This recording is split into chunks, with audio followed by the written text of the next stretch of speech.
Atos 4. Pedro e João ainda estavam falando ao povo quando chegaram alguns sacerdotes, o chefe da guarda do templo e alguns saduceus. Eles ficaram muito aborrecidos porque os 2 apóstolos estavam ensinando ao povo que Jesus havia ressuscitado e que isso provava que os mortos vão ressuscitar. Então prenderam os 2 e os puseram na cadeia para ficarem lá até o dia seguinte, pois já era muito tarde. Porém, muitas pessoas que ouviram a mensagem creram, e os homens que creram foram mais ou menos 5.000. No dia seguinte, reuniram-se em Jerusalém as autoridades dos judeus, os líderes do povo e os mestres da lei. Nessa reunião estavam também Anás, que era o grande sacerdote, Caifás, João, Alexandre e os outros que eram da família do grande sacerdote. As autoridades puseram os apóstolos em frente deles e perguntaram: Com que poder ou em nome de quem vocês fizeram isso?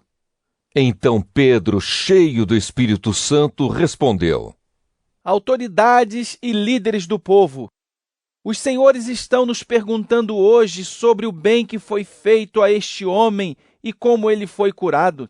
Pois então os senhores e todo o povo de Israel fiquem sabendo que este homem está aqui completamente curado pelo poder do nome de Jesus Cristo de Nazaré, aquele que os senhores crucificaram e que Deus ressuscitou.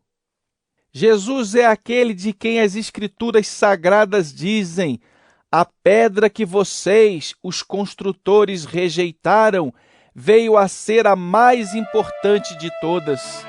A salvação só pode ser conseguida por meio dele, pois não há no mundo inteiro nenhum outro que Deus tenha dado aos seres humanos por meio do qual possamos ser salvos. Os membros do Conselho Superior ficaram admirados com a coragem de Pedro e de João, pois sabiam que eram homens simples e sem instrução. E reconheceram que eles tinham sido companheiros de Jesus. Mas não podiam dizer nada contra os 2, pois o homem que havia sido curado estava ali, de pé, junto com eles.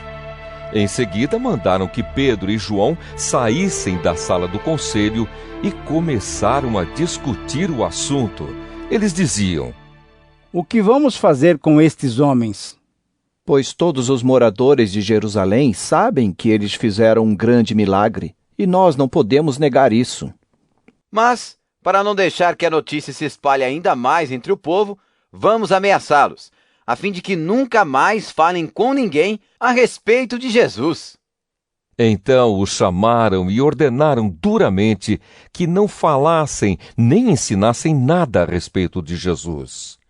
Mas Pedro e João responderam: Os senhores mesmos julguem diante de Deus. Devemos obedecer aos senhores ou a Deus? Pois não podemos deixar de falar daquilo que temos visto e ouvido. Aí o Conselho Superior os ameaçou com mais dureza ainda, e depois os mandou embora. O conselho não pôde castigá-los, porque todo o povo louvava a Deus por causa do que havia acontecido.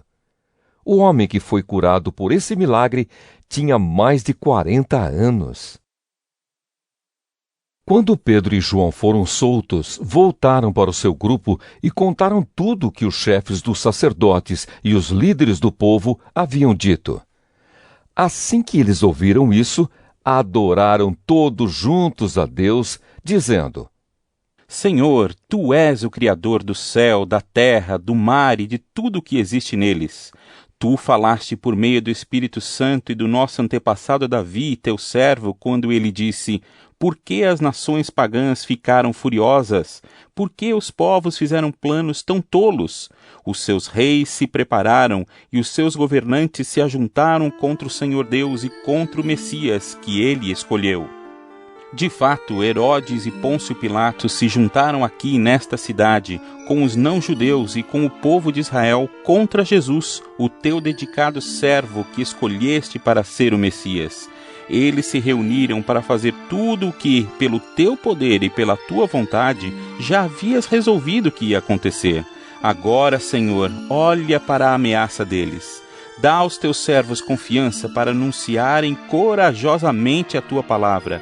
Estende a mão para curar, a fim de que, por meio do poder do nome do teu dedicado servo Jesus, milagres e maravilhas sejam feitos.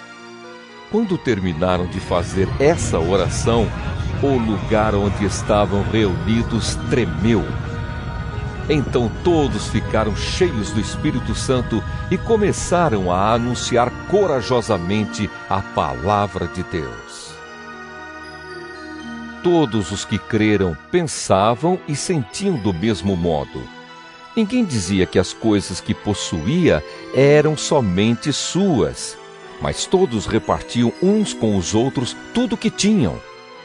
Com grande poder, os apóstolos davam testemunho da ressurreição do Senhor Jesus, e Deus derramava muitas bênçãos sobre todos. Não havia entre eles nenhum necessitado, pois todos os que tinham terras ou casas as vendiam, traziam o dinheiro e o entregavam aos apóstolos. E cada pessoa recebia uma parte de acordo com a sua necessidade. Foi assim que José vendeu um terreno dele e entregou o dinheiro aos apóstolos. José era levita e havia nascido na ilha de Chipre. Os apóstolos o chamavam de Barnabé, que quer dizer aquele que dá ânimo.